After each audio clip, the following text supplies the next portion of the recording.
Hi, everyone. Welcome. Thanks to those of you who are joining us today for the webinar. We'll get started in just a moment as our audience joins us.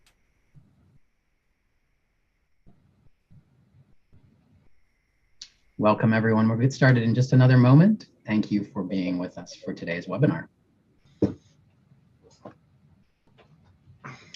Well, welcome all, and thank you for being with us today. I'm Michael Morella, Managing Editor of Events at US News and World Report. Today's webinar is exploring taking a population health approach to combat heart disease. Our panel will discuss a number of innovative and collaborative efforts that are making a difference to address heart disease, with the goal of spotlighting solutions for your own organization. Now, today's session is part of the US News Healthcare of Tomorrow series. You can find more about our speakers, as well as information about past and future events at usnews.com/healthcareoftomorrow. Before we get started, just a couple of quick notes. We are recording video of today's webinar, and registrants will receive a link to that video in the coming days. Look for an email from our team. Video will also be archived on usnews.com. Now, later on in the hour, we may have some time for some audience questions. To those of you listening who have questions, we ask that you please type them into the Zoom Q&A feature on your screen. Our team will review and try to give voice to some of them. Now on to our panel. I'm very pleased to introduce the following guests. Victor Bolto, Head, U.S. Pharmaceuticals for Novartis Pharmaceuticals Corporation. Dr. Stephen Classico, Executive in Residence at General Catalyst and a Distinguished Fellow with the World Economic Forum. Dr. Sumit Mitter, Assistant Professor for Advanced Heart Failure and Transplant Cardiology, and Director of Heart Failure with Preserved Ejection Fraction and Cardiac Amyloidosis Programs at Mount Sinai Heart.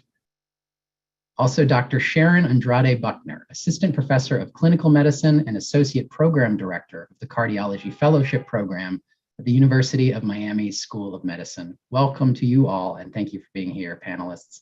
Now I'll turn it over to Morgan Felchner, Executive Editor of News and Events at US News and World Report, to lead the discussion. Morgan. Thanks, Michael. First, I'll set the stage a bit. About 1 in 4 deaths in the United States can be attributed to heart disease, making it the leading cause of death in the nation. Alarmingly, after a decline in mortality over the past several decades, the numbers are rising again. Research shows that a combination of demographic and socioeconomic factors place certain populations at an even greater risk for heart disease. To address these concerning trends, new and transformative approaches are needed to proactively predict, better treat, and ultimately prevent heart disease at scale and in an equitable way. And our panelists certainly know something about those strategies, so let's turn to them to learn a bit more. Can each of you start by telling us a little bit more about yourself, your role, and your institutions and the work that you do? Maybe we can start with Dr. Sumit Mitter. Hi, everyone. My name is Sumit Mitter. Thank you for having me on this distinguished panel today.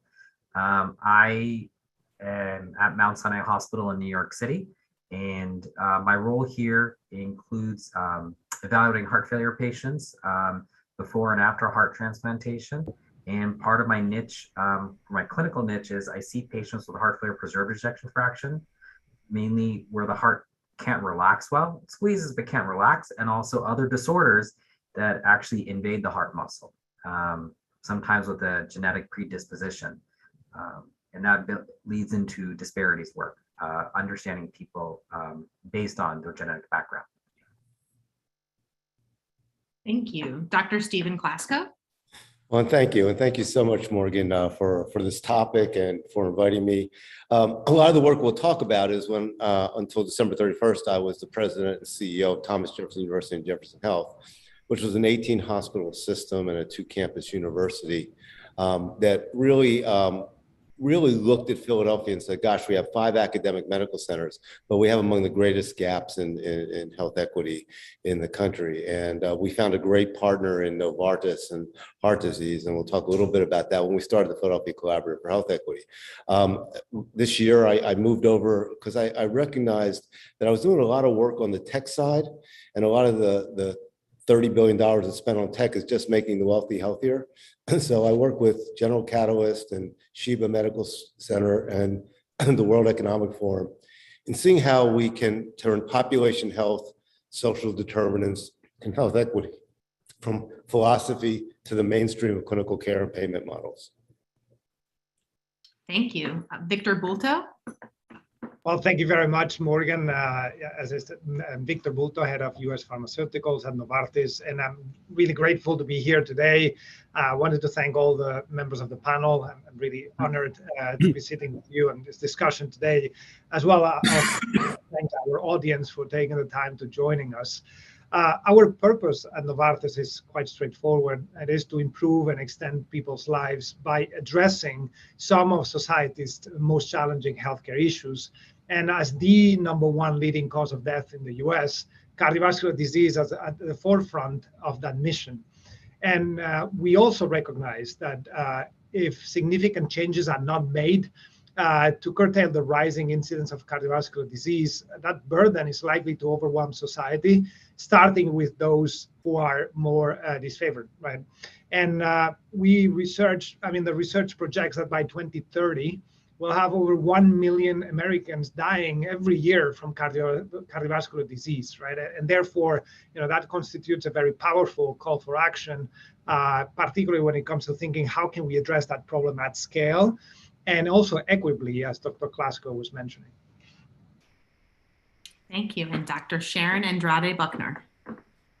Hello, everyone, and thank you so much for this opportunity of being on this panel today. I am an assistant professor of medicine at the University of Miami in Miami, Florida. I have been here for 22 years, almost. I did start out in heart failure transplant, like Dr. Mitter, and I kind of segued more into general cardiology and specifically into echocardiography. I'm the associate program director for the cardiology fellowship here, and I'm also the medical director of the cardiac rehab. Thank you. So you all represent quite a cross-section of healthcare. How does your organization define and envision population health as a technique to combat heart disease? And anyone can feel free to hop in, and we'll give everybody an opportunity if they have something they'd like to say on an individual question. Well, I'll be happy to start. I think that, the founder of Google X is a guy named Sebastian Thrun, and he had a great quote. He said, "The problem in American healthcare is not that we aim too high and fail, it's that we aim too low and exactly hit the mark." And I think that that's really true in health equity. We do such an amazing job for individual patients. And through my 40-year career, I'm not a cardiologist, but I'm an obstetrician gynecologist. And through my 40-year career, I've watched amazing advances in how I treat an individual patient. But I've also watched us really not make any progress in recognizing that folks that are underserved are going to end up with babies in the NICU because they can't get to the hospital or they don't have the proper food. So I think the issue is, Jefferson started the first college of population health with Dave Nash in the country, and a lot of it was just starting to recognize that was an issue, not just taking care of individuals. But now I think we really have to get to the point that we partner with pharma, the payers, great faculty members like that are on this panel, and others to really make sure we're turning that, again, from philosophy to the mainstream. And cardiology is most of the cardiac disorders we talk about are preventable diseases. And the zip code differential is hard for any of us to bear. So, go ahead. Please, Victor.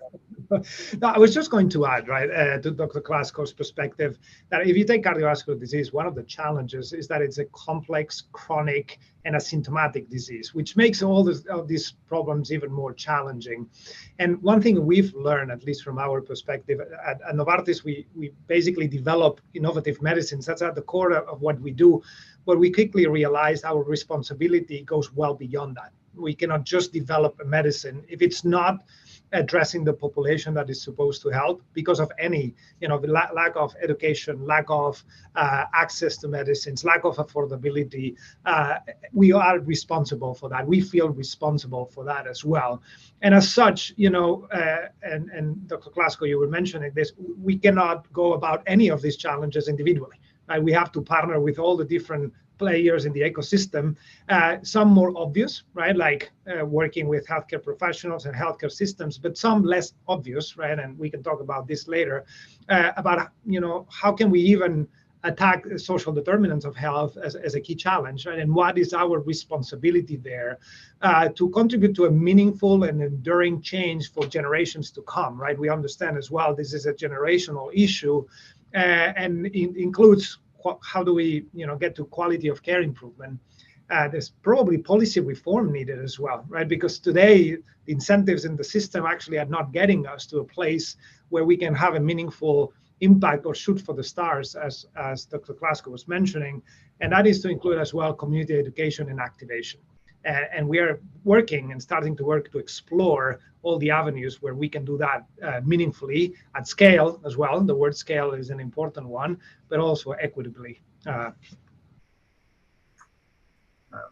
I think just to piggyback off of what Stephen and Victor said is that, a lot of institutions, and Mount Sinai included, have centers for population health. And what that means is first defining the problem and, conducting that research to show, okay, what gaps do we have in healthcare? What disparities are there? Are they based on ethnicity, gender, religion? How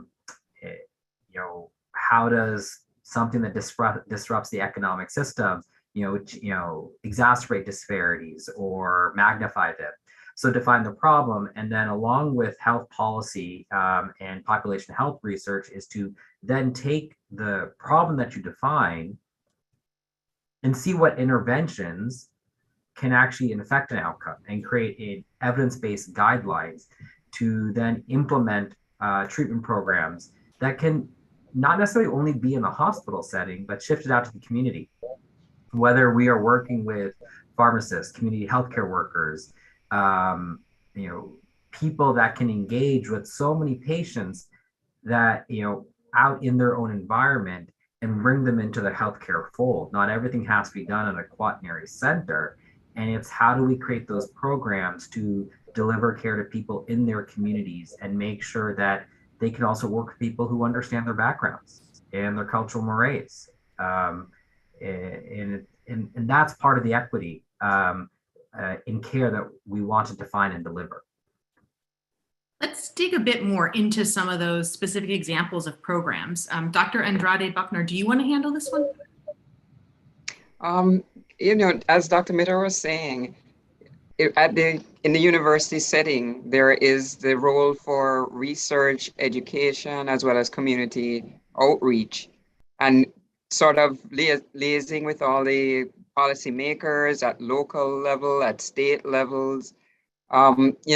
We, for example, as a population group, University of Miami is one of the centers for the Hispanic community health study. That's one example, one of 4 institutions that are involved in that. But the whole idea is getting to the root of what the issues are by way of research. So there's a lot of research that's ongoing, the education, and reaching out within the communities. So it's not just from defining the problem, but actually instituting solutions to the problem. So there's a lot of that can be done, and a lot that has been done. Obviously, a lot still needs to be done in order to tackle these disparities that exist. And Morgan, I think Samit said it well. It starts with really defining the problem and how bad it is, right? I mean, we tend to use existential crisis too liberally. But at the World Economic Forum, where I actually first met some of the folks from Novartis, my talk was, do we need a Greta Thunberg for healthcare? Because, when you think about what Greta was able to do was not have people feel comfortable with incremental changes. And then the other thing, at the World Economic Forum Council, we recognized it can't just be BP or Exxon solving the problem. It means the Bank of America has to sort of give money for a lower rate for those oil companies that are willing to do things that might be not necessarily the normal shareholder things they would do. So I think in the traditional healthcare ecosystem, when I was at Jefferson, it really was a matter of starting from the top. I took 25% of my personal salary and made it contingent on reducing health equities. And that starts everything changing, right? So our goal weren't to get a bigger proton beam than Penn. It was to find partners like Victor and Novartis, and that's what we went to do. We went to Novartis. They were incredibly interested in looking at closing the gap. In fact, that's what we talked about. We took Dave Nash and our head of equity, Dr. Sandra Brooks, and Victor's team, and we recognized that let's not boil the ocean. Let's take 5 zip codes that literally people are dying for reasons that they don't have to in Philadelphia, that have a 10 or 15 times increased rate of cardiovascular disease. And let's do a campaign. It's no different than a political campaign. Barbershops, homes. It's not sitting in my office or Victor's office and making pronouncements. So I think that what each, and Mount Sinai and University of Miami are leaders in this, and I know a lot of the folks in both places that really recognize it can't start at the hospital. We can't feel comfortable anymore saying that if somebody comes to my hospital, they get equal care. Pharma can't feel comfortable anymore saying, we have some programs that people can get drugs less expensively, and payers can't just live on we have the ACA. We all have to recognize that we haven't done enough to deal with the problem. And again, the Novartis Jefferson thing is one example, but we hope that it'll start a little bit of an epidemic of other folks getting together and doing a similar thing. Yeah, and I think just building on that, I mean, one thing is working with the community, as you've described, and looking at the social determinants of health and how we can bring others on board, right? Dr. Classico was kind enough to bring other players, like you can think about telecommunications, you can think about healthy food. You have to bring all of those communities as well in a sustainable way. So I think we'll have to solve for those as well. One of the other things we have been working on when it comes to disparities of care, we've realized that in our clinical trials, the populations, those minorities are not well represented, right? And if your drugs are not, tested in certain populations, of course, there's much higher reluctance to take them. Then going to the core of that issue, we ask ourselves, why is it that we're having such a hard time recruiting, diverse patients? And we realize that it's because we need probably more doctors, more trialists, representatives of those communities who are trusted by those communities to be enrolled in clinical trials. And we took, for example, a path there. And in last year, we announced a 10-year collaboration with 26 historically Black colleges and universities and medical schools in the US to precisely design programs that address the root causes of those systemic disparities and create that greater diversity and equity and inclusion across the entire research and development ecosystem. So we're just offering faculty research grants and student scholarships at these colleges. We established 3 digitally enabled research centers at the Morehouse School of Medicine, including a clinical trial center of excellence to increase that diversity among clinical trial investigators and participants, right? So we hope that these elements will also contribute to bringing more diversity and more equity to those treatments once we've established what the interventions can be in the different communities. Dr. Mitter, Mount Sinai has a number of health equity-oriented initiatives, from its Institute for Health Equity Research to a dedicated director of cardiovascular disparities. Can you give us a little bit more information about some of those and what your organization is doing to curb some of the disparities that we keep hearing about from everybody? Yeah, absolutely. So I'm very fortunate at Mount Sinai to work under Dr. Valentin Fuster, who's really took it upon himself to exhibit some of the disparities in cardiovascular disease and also get to the root of the problem. And often it comes down to education and how do we educate our communities and bring them into the healthcare fold. And under his guidance, there's been a lot of initiatives both here in New York and abroad to see if early interventions in terms of education and lifestyle changes can lead to a durable and lasting impact in people's lives that would change the natural history of what they should develop later on, whether it be heart disease or diabetes or high cholesterol. And that includes engaging in schools and teaching kids at a young age. Here at Mount Sinai, we're very close to 96th Street on the Upper East Side. And if anyone knows, that's kind of where there's an unofficial boundary in terms of like what's the resources might be below 96th Street and above 96th Street. And that includes, availability of healthy food options, food security, but educating kids above and below in different zip codes to, what healthy behaviors are. And he also has initiatives in Colombia, in South America, to educate kids early on, and trying to get data to see what interventions at a young age will lead to a lasting impact. And along with that, I just think at a clinical level, in our own in my own clinical space where I deliver care, making it easy to have translator services so you can build a rapport for your patients and bring them into the fold. Every patient wants to be heard, and they want to be heard in a way that they're also understood. And so to engage people into clinical care, we have to also break down those communication barriers. And so we can build up trust and also bring them into the clinical trials so that our clinical trials actually reflect the diversity of our patient population. It can't necessarily be older Caucasian men in clinical trials, but traditionally that has made up a lot of cardiovascular trials. And so there's a big push, whether it be trials at Mount Sinai or multi-institutional trials, to make sure that there is a healthy representation of women, Black Americans, Hispanic Americans, and even Asian Americans as the population expands within the US. And within Asian Americans, is that going to be Chinese Americans, Japanese Americans, South Asian Americans, to improve that in clinical trials, because we have to make sure that our interventions actually work across the spectrum, or is there going to be a nuance there? I'd like to follow up on one thing that Victor mentioned, and you're also alluding to, Dr. Mitter. Dr. Robert Buckner, you wrote for US News actually about the importance of bringing more Black cardiologists into the arena to help shrink some of the disparities, and having somebody look like you who's treating you. There's lots of evidence that this helps. Can you help us unpack that a bit more? Absolutely. Exactly as Dr. Mitter said, a huge part of the physician-patient relationship is based on trust. So we have to have the communication and we have to have the trust of the patients.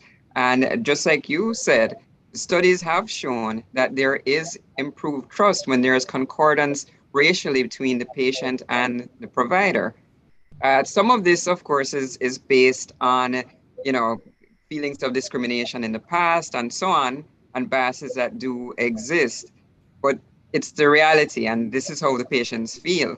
I can specifically think of examples in my own practice of patients who were seen elsewhere. For example, a middle-aged lady who had very active, she had been having chest pain with exertion.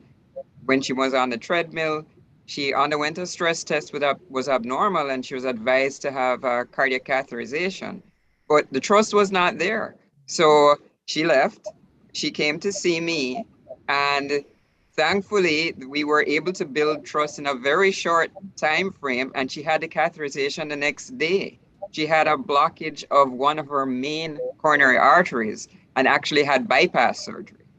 So, there's another gentleman that comes to mind who one of my fellows presented to me in clinic as a non-compliant patient who had uncontrolled hypertension. But when I went to speak to this gentleman, instead of finding somebody I regarded as non-compliant, I saw somebody who was actually hypervigilant. What was happening is that he was constantly checking his blood pressure. And whenever he thought it was in the normal range, he was afraid to take his medication. So it wasn't someone who was averse to taking medication, but the communication was faulty, I think, to begin with. And then that trust and education of the patient was the next step. So I think there is a lot that can be done if we can provide more of this concordance between the patient and the provider. And to that end, we would need to train more Black cardiologists. So as Bolto was saying, things like having visibility in schools and sort of promoting this, that partnership, scholarships, for example, to have people, the Black population sort of more exposed to this as an option, as a career, And then within the university system, having more leadership roles for the cardiologists that are already in the system. You know, it's a small number, but if we were to improve the visibility and have more leadership roles, this would encourage more medical students to be interested in this as a career and so on. I think ultimately this will have a good impact on trust, communication, and compliance of the patients, and hence their outcomes as far as cardiovascular disease goes. Morgan, you know, I'm really so happy that you and Victor and Smeet and Sharon brought this up. I think, you know, we saw a lot of exactly what Sharon's talking about in vaccine hesitancy in Philadelphia.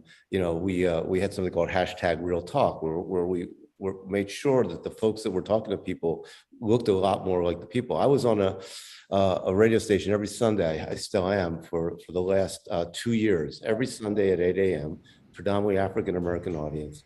And sometime around the end of last year, I got a text from one of the listeners, avid listeners, who said, you know, I've decided to get my entire family vaccinated. We don't usually trust people like you. I assume that was short, bald folks. You know, but you seem to be telling us the truth, and the moderator, Sunny Hill, really seems to trust you, and now we trust you. And there was a ... So please don't ever lie to us. But I think the issue of the root cause of not having enough African-American physicians and cardiologists, we really have to deal with. We still accept students based on science, GPA, MedCats, and organic chemistry grades. And somehow we're amazed doctors are more empathetic, communicative, and creative. And we had started a medical school in Florida. We took 56 students a year. We chose them based on self-awareness, empathy, communication skills, and cultural competence at University of South Florida. And literally, we were able to triple the diversity in that area. So it's really not a level playing field. When we talk about Tale of Two Cities, you know, we have people in Philadelphia that spend $150,000 for little Johnny or little Mary to, you know, get Princeton reviews and learn the mnemonics to memorize the Krebs cycle, and another person that can't afford it. That shouldn't be how we choose physicians. And when we start to choose physicians based on being a good doctor for the future, because there'll be a robot better than me, you know, able to memorize the Krebs cycle, we start to see that there's a lot more equality in males and females and people of color. So I think we really have to get back to the root cause in almost all of these issues. You know, Dr. Classico, sorry, go ahead, Dr. Minter. You know, I wanted to piggyback off of that. And sorry, it was one of those things like, we also have to redefine how heart disease is in different populations. And I think that means we have to educate, you know, not only cardiologists, but primary care physicians, geriatricians. You know, we've defined so much of cardiovascular disease in terms of Caucasian men. But even in my own practice, when I see patients with cardiac amyloidosis, you know, this is a disease that can affect many older Caucasian men. But, you know, there is a very common mutation among the Black American population, and even people of Afro-Caribbean descent and the Hispanic American population, in New York at least, the V142I mutation. And it's present in about 3% of Black Americans, and that puts people at risk for cardiac amyloidosis older in life. And this is a disease where a protein in the body invades the heart muscle and thickens it. And over time, patients just like they develop heart failure symptoms. They can't exert themselves as much. Blood pressure actually goes down. And what the discrepancy there is, often we, you know, will label a patient who's African American as having high blood pressure, and that's why they have, you know, a bad heart, and we would treat them that way. But then we're actually not looking at what the root cause of the problem could be. Is there a genetic predisposition? And in a common area, we should be able to do genetic testing for patients who have amyloidosis and deliver personalized care to redefine the problem and not just get pigeonholed into diagnoses we learned, you know, in our training, but to understand other diagnoses and create more awareness just among practitioners. So I think there's an education process too for physicians, pharmacists to deliver the right type of care. You know, we have to understand the problem and deliver personalized medicine. There's obviously so much to unpack here. First, let's go back to trust first. Dr. Classico, you preempted my next question a little bit when you brought up COVID-19, and I wonder, we're still in the middle of this pandemic. We've obviously had a lot of lessons, and we've seen a lot of health equity issues with vaccines and with test availability and everything else. Are there any lessons that we've learned throughout the pandemic that are applicable here, and things that we can do to help establish trust, make things better for both heart disease and perhaps other other diseases as well, and just establish trust with the community and population health level? Yeah, so I think, so first of all, to stay out of politics, I look at everything as BC, DC, and KAC. Before COVID, during COVID, and kind of after COVID. There we go. Let's assume I love it. We're in the kind of after COVID thing. I think, everybody always asks me, what's changed? And the sad part, Morgan, and I think my colleagues will agree with this, nothing's changed except it slapped us in the face. We knew that these inequities didn't exist, but literally think about this. Some of the zip codes that Victor and I are working on in Philadelphia, less than half the people have broadband.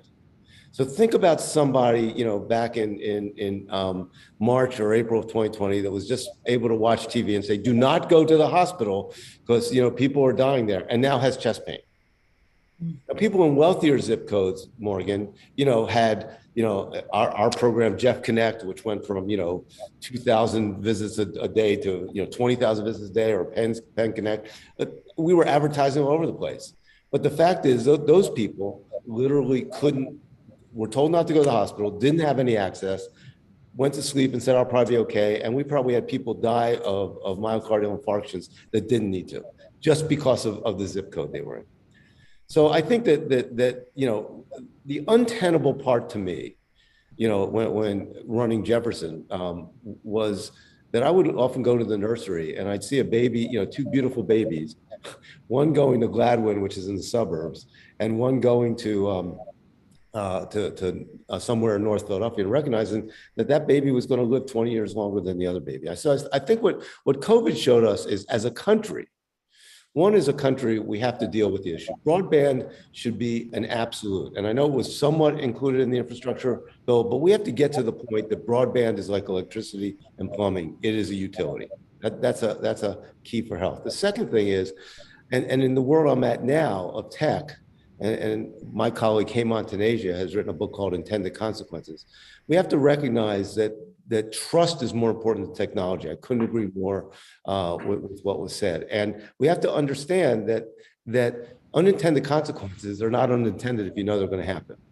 So as we start to think about a hospital at home and healthcare at any address, as we call it, how do we make sure everybody has equal access to that, so we don't get into another situation like we got. I look at a future where a pandemic 10 years from now, literally folks all have 3D printers at home, they have broadband, they know what to do, we're able to educate. And that's going to take some real bravery in health policy that goes beyond just saying, we're giving more people access to this broken, fragmented, expensive, and inequitable healthcare system, and then calling it a day. Did the pandemic at least help get into popular knowledge? Everybody in the medical world knew that there were these huge disparities in health, and we knew, journalists knew. Do you think that the pandemic at least helped identify this problem? As you said, the first step is identifying the problem. Are we there yet, or is there still more work to do in just identifying the problem and getting it out there? Yeah, I'll make a brief comment and then turn it over to the other folks. But I think I'd love to say yes. But what I worry about sometimes is, in medicine, there's a lot of clawback. There's a great Upton Sinclair quote: "It's hard to get somebody to do something when their salary depends upon them not doing it."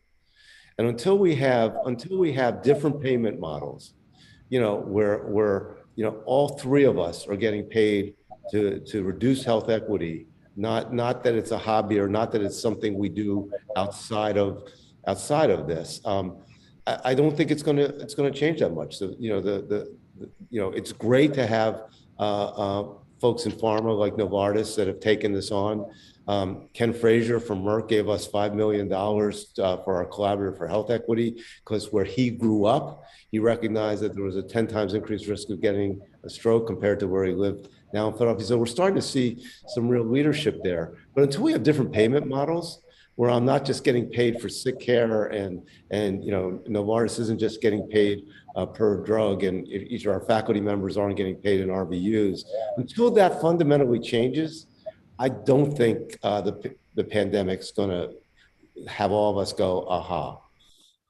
Yeah, and Morgan, I would add maybe to that just one statistic that to me is quite telling. I think this increased awareness, but there's no awareness of the profound effect these disparities are having. Right, last year, that's data from IQVIA. There were 1 billion diagnosis visits missed in the U.S. 1 billion diagnoses were missed, right? And you can argue some of them will be delayed, some of them will be completely missed. And I don't have the data, but I would bet, and I would love to hear Dr. Andrade Buchner's and Dr. Mitter's perspective, I would bet that most of that billion visits missed were in the populations that Dr. Classico was describing, right? And that means that we will have a pandemic of pandemics, right? We'll have a syndemic. We will have, cardiovascular disease pandemic. We will have underdiagnosis or late diagnosis of cancers, and all of that will be doubling down the issue. So I don't think that we are all fully aware of the magnitude of the challenge that this situation has created for us moving forward. Yeah, I agree with everything that Stephen and Victor said. And I think, I would actually argue we already have a cardiovascular disease pandemic. It's been highlighted in the media. I think there was, I forget the headline, it was like within the past week of it. The other, I think maybe it was the Wall Street Journal. The other pandemic that we're not focusing on right now, heart disease is the #1 killer of men and women in the US. And, a lot of things during the pandemic have actually exacerbated that. Yes, there was missed care. There were people who had missed interventions for heart attacks because they're scared of going to a hospital because they're of an airborne illness.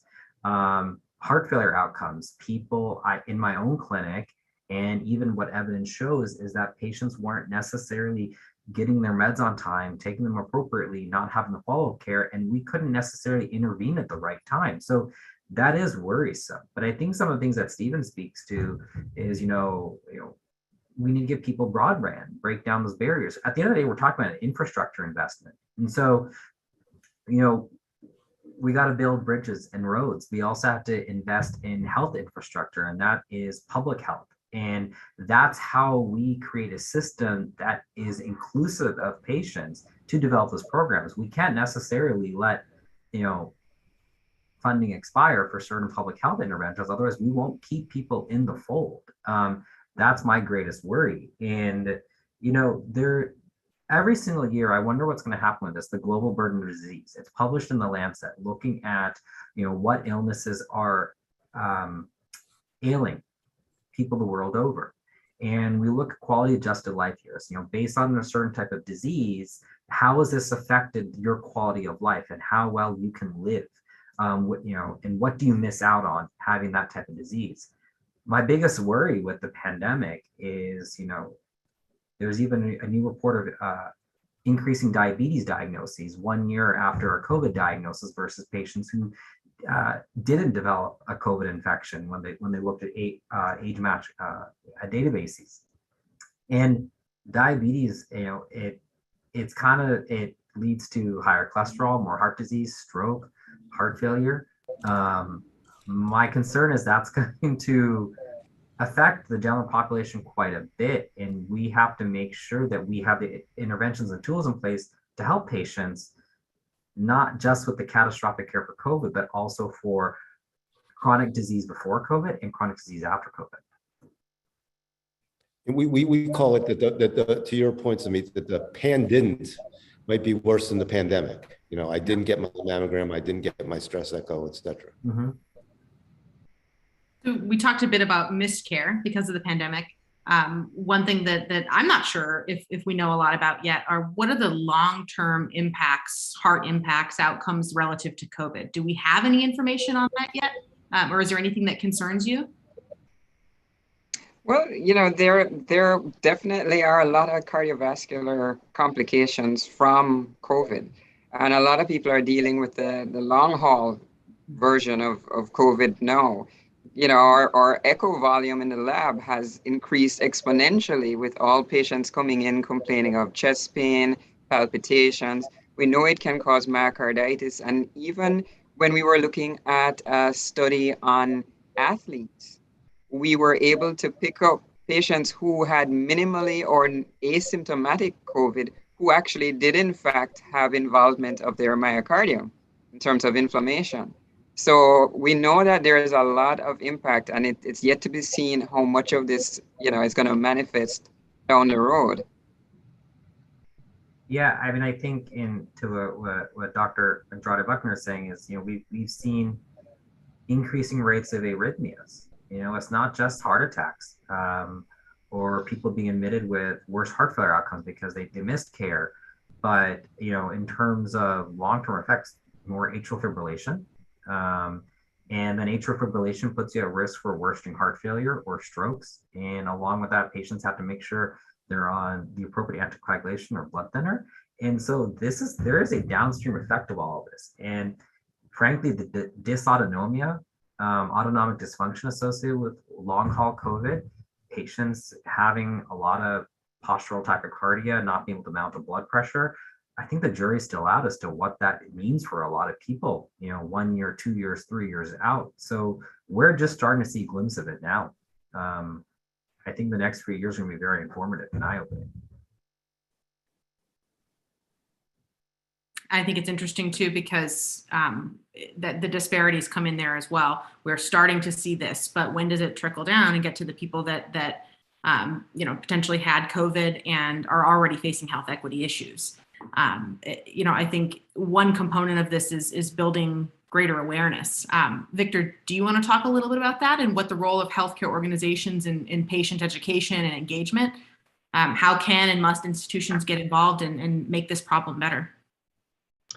Yes, so definitely we can talk about that. And I was just thinking, Morgan, I mean, there's one aspect on, as we discussed already with what we're doing in Philadelphia, for example, that is bringing that education and bring it through the voices of those who are heard and respected, right? So we've understood really clearly that, we, for example, as a pharmaceutical company will never have, right, the same reach or the same ability to educate or to communicate with patients like someone deployed by Thomas Jefferson in a church, will have, right? So therefore, more and more, the role that we play in that communication has to come through the hands of the collaboration of, those key players, those different stakeholders in the systems, right? And it can be healthcare providers, the hospitals where you serve, and healthcare systems. So that's absolutely critical. And the other places where we're starting to think as well is about patient identification and follow, and how guidelines are followed as well, right? So if you think about, Dr. Mitter, I think you mentioned this at the beginning, that today there are very clear guidelines for most of these diseases, right? And if every patient and every physician would follow those guidelines, right, I think we would all be in a better place. But for whatever reason, structurally, right, and from an incentives perspective, as Dr. Classico was mentioning, that's not happening in most of the cases, right? So more and more, and I would love to hear your perspective and the perspective of the other panelists on, how can we, not only educate patients, but also drive, what we call implementation science, right? So it's great to develop drugs, it's great to develop guidelines. Now, what does it take for those guidelines and those interventions to be appropriately deployed to maximize patient outcomes? And I know there's more and more, effort put in that space. But how can we effectively do that, right? How can we effectively follow what we already know works? And Victor, I think some of that is recognizing that healthcare is the only really sector that has escaped the consumer revolution to bring things closer to home. I remember at one of the World Economic Forums, I was with the CEO of one of the big banks, and he said, 40 years ago, the two sectors that escaped the consumer revolution were banking and healthcare. And then he took a sip of his coffee, said, now you're alone.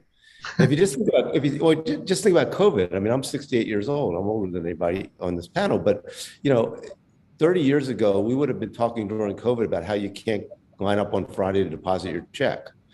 And so when you look at, how, some industries democratized buying one share of a stock, for example, for underserved, before you had to be wealthy, or, things like Amazon and other web retailers made it easier to buy things instead of having to go to the store. We just haven't done that. And a Harris poll recently showed that 65% of the people think we specifically make healthcare complicated.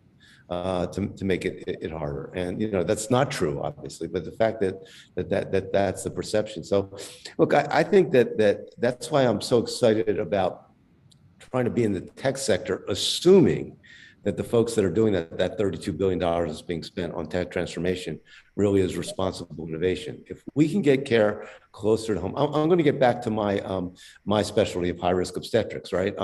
My daughter got pregnant during the pandemic, and she went to me and she said, I had to go and get tested 3 times a week. I had to pay $35 to park 3 times a week. Go to a place with a lot of sick people, have somebody stick a monitor on me and look at the ceiling, and 2 hours later they told me I was okay. And then she said, I thought you were the digital dude, Dad. Can't you take care of that? Well, the fact is, that was an inconvenience to my daughter. But somebody in North Strawberry Mansion literally said, I can't do that. I'm a bus driver, I'm this. So literally, we have people, as I said, getting into the neonatal intensive care nursery just because of the zip code they are. That's very similar to the cardiac piece. So the issue around Novartis and Jefferson and closing the gap is, how can we make it as easy as possible for people to want to do the right thing? And by the way, it's the same thing with food. You mentioned food deserts. We have drone delivery companies now. We could work with the Biden-Harris administration and say, let's take those 5 zip codes that we're working on in Philadelphia, and if they're willing to serve their family healthy food, let's give them 20% more government-assisted food, and let's drone deliver it or Instacart it. Then for those areas, food deserts wouldn't exist. It wouldn't matter whether they could walk to a Whole Foods or a bodega. We have the technology. We know the problem. We just, frankly, to this point, other than pilots, haven't had the will to say this is not sustainable or acceptable in the world's richest country. I think I think, Stephen, you brought this up, the example of barbershops. So when there was the study in New England Journal, I think it was about 2018, looking at a randomized trial of a blood pressure intervention in Black barbershops, along with pharmacists to prescribe care to versus standard of care, just education and going to your doctor at the Ivory Tower, a hospital, that actually led to a sustained reduction of blood pressure at 6 months by almost 20 milligrams of mercury. That's actually incredible. And I think that is a great example of how we need to take care that from the center and move it out to the community and work with other community healthcare worker models. Like, it just can't be a physician in a main hospital or a big clinic. And that comes down to even the level of trust. How do we actually engage the community to understand, what the disease is and how to intervene upon it? But taking an example like that of implementation science, and then, putting more money into a program like that so we can develop that infrastructure, and then, move it out to other chronic diseases, not just blood pressure, but maybe it's cholesterol, maybe it's diabetes.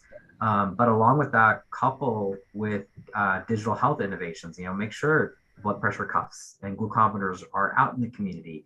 Patients can easily assess, their blood pressure over time, and based on the intervention they're getting, like, bring it into the hands of the patient and the consumer, so they don't necessarily have to travel a lot, especially if there's barriers based on where they live.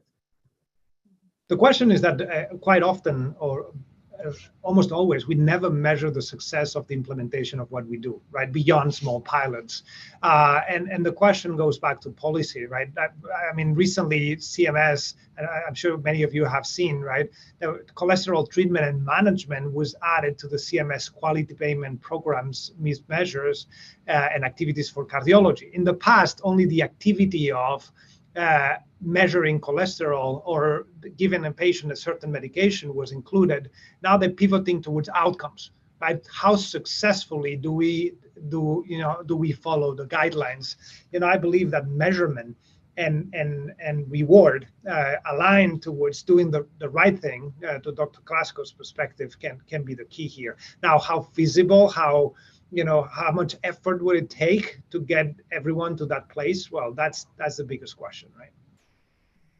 And we talked about, food as an issue, food insecurity, and getting the right types of food. In addition, one of the big risk factors in the African American population is the inactivity and the sedentary behavior. So, infrastructure issues within communities. They'll tell you they're afraid to walk or there's nowhere to walk. So inroads in that could also help, where the infrastructure, there's provisions made to sort of encourage more physical activity in the African American community. I don't even know if we delivered the news that during the COVID pandemic that frankly physical activity guidelines, professionally, we increased how much people should, physical activity they should be performing throughout the day, because so much of our life became sedentary. I was doing telehealth for a good chunk of it. I wasn't up walking around the hospital or walking around my clinic. Same thing goes for patients, people in tech, all, different types of jobs. And so frankly, it went from trying to do moderate intensity aerobic exercise for 40 minutes 3 times a week to maybe 5 times a week, because we started seeing weight go up, and we were concerned about an increasing diabetes epidemic and what the long-term consequences are. I'm not even sure we got that news out to the general public, that we need to get up and move more. I mean, this exposed a lot of disparities in how we even also dispel information. Well, and there's I think an important issue in the chat that all of us come from the traditional healthcare ecosystem, and we're talking about public health issues, and none of us are PhDs in public health. And my daughter, who is a PhD in public health at Brown, reminds me of that every day. But I think what there is a common theme, and it gets back to what you asked, Morgan, about what we learned from the pandemic. There's one thing that absolutely I learned from the pandemic that I didn't know before, is that we need much more radical collaboration, not just between the health systems in Miami or New York or Philadelphia, not just between pharma and the traditional healthcare ecosystem, but actually much more collaboration with our public health colleagues. I mean, part of the problem, Samit, was it was really hard to get consistent messaging. Right. I mean, because some of that was, while that might have been the guidelines, walk more. There was a period of time people saying, don't walk outside. It's to walk outside, not just because of crime, but because of COVID. And we at Jefferson, we existed in 10 counties and 2 states. There were things that if I did in one county would have been against the law in another county. So I think the one thing that really has to happen, I think, as we start to think about these kind of things, is we have to figure out a way within a state and across counties for public health professionals and physicians and cardiologists and pharma to get together and then come up with a consistent message. There's a great theory that I like from Jeff Bezos called disagree and commit. Like go behind closed doors. We can all argue about, should you walk outside, should you wear a mask outside, whatever, and then come out with a consistent message, that everybody espouses. That's what we didn't do. I'd love to turn to a couple of questions from the audience in our final couple minutes.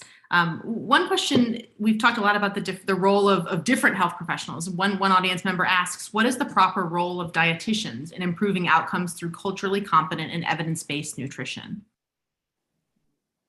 I think dietitians have a huge role to play, actually.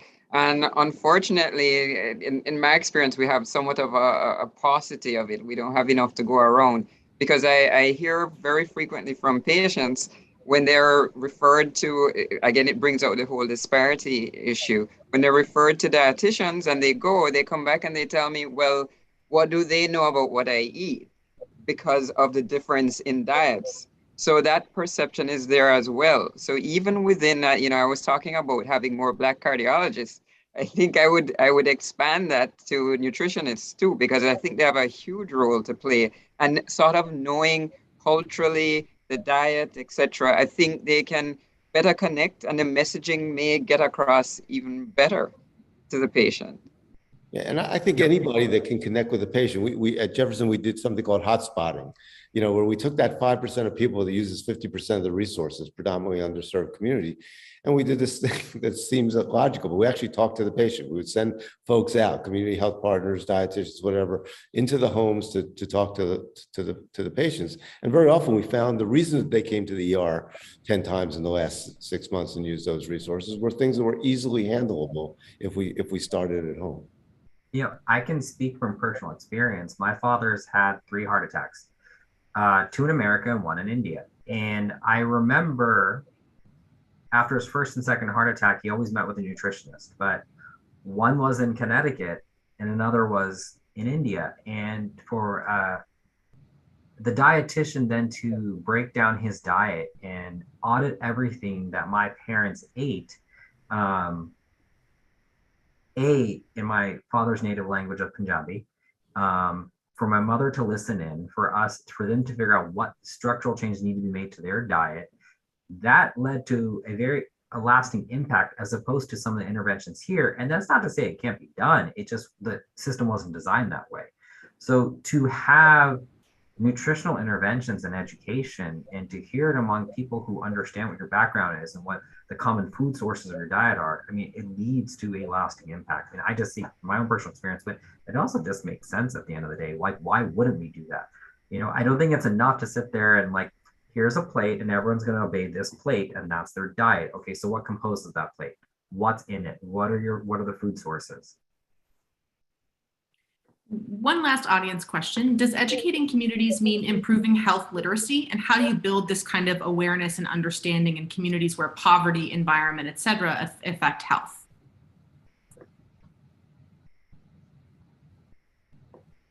Oh, Dr. Classico, I think I'll start. I mean, I think one of the things that we have to recognize, and I think we've all said it, but everybody, just about everybody wants their family to be healthy. And we have this bit of a myth sometimes, you know, in the top floors of healthcare places. Well, the reason that people aren't getting it is because they don't care, or they don't, you know. Everybody I've talked to as we start to do the closing the gap piece with Novartis is thankful that they're getting the education that they deserve.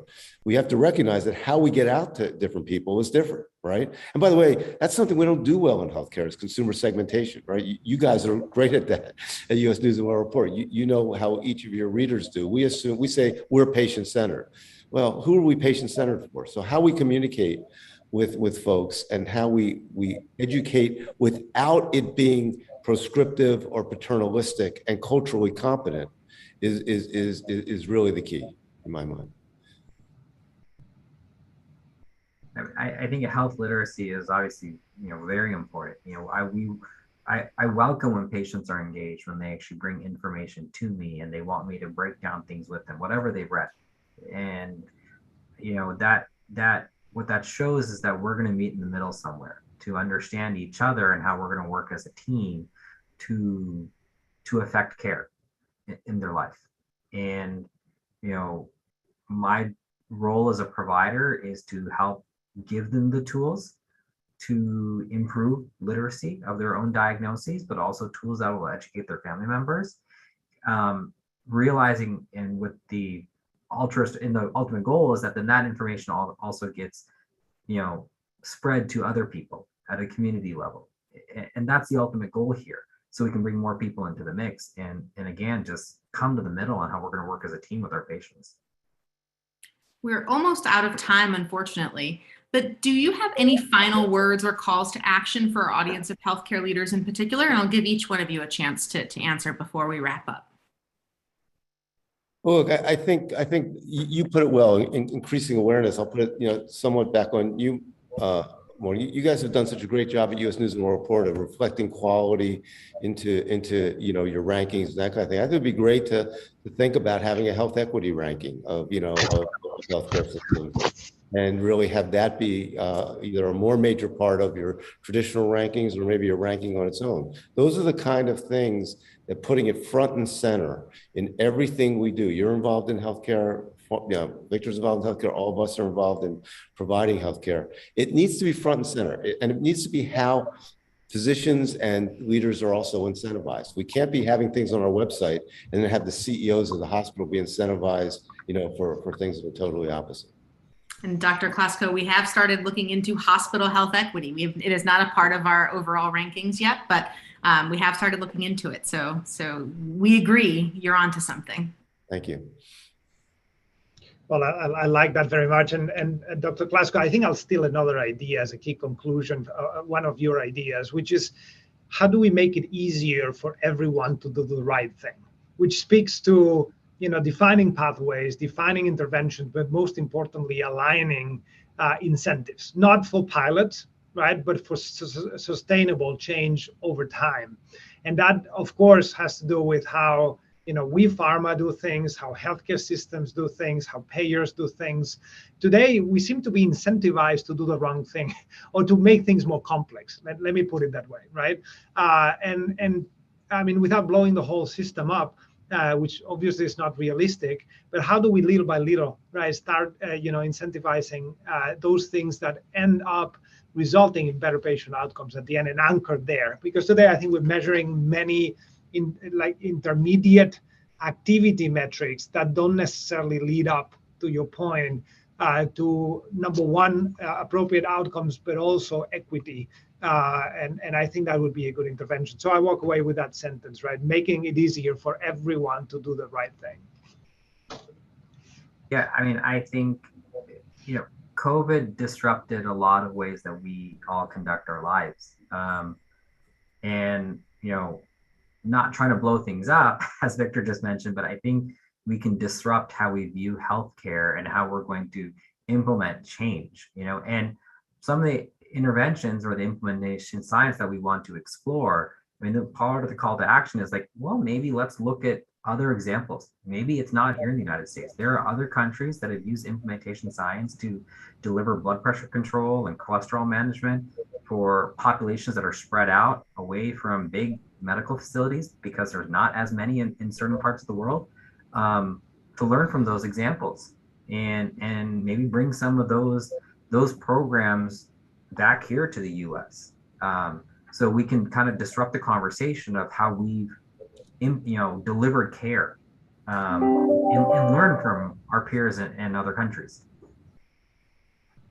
I think, my perspective, I think getting back to the analogy with COVID, a part of it that sort of kind of helped to fuel the disparity was the fact of the messaging.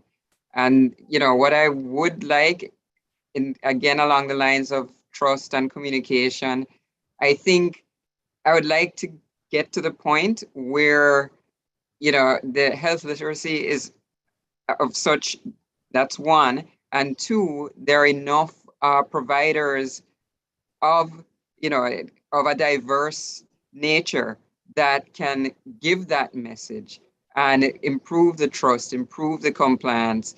I think that was my biggest message with that came out of COVID. And I think it can be extrapolated to heart disease very easily and to a lot of other conditions as well. So having the right, diversity in the messaging to improve the trust and communication and the compliance. Well, it's clear we have a long way to go in addressing health equity and the social determinants of health. But I will say, with all of you on the case, I feel a bit better about the situation. So thank you so much for your time today and for all of your work. And thank you to the audience for joining us. Thank you, everybody.